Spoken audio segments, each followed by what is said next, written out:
registrado hace solo algunos minutos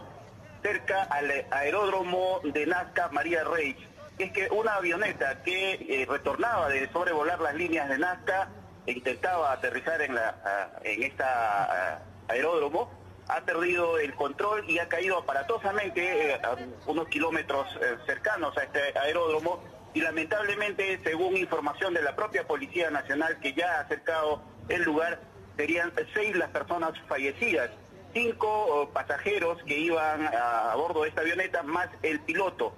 Las causas de este accidente lamentable están ya siendo investigados en estos momentos, pero esta información que estamos dando a conocer en calidad exclusiva es de solo hace algunos minutos, nada más, en la provincia de Nazca, donde una avioneta que transportaba turistas que sobrevolaban las líneas enigmáticas de Nazca, al retornar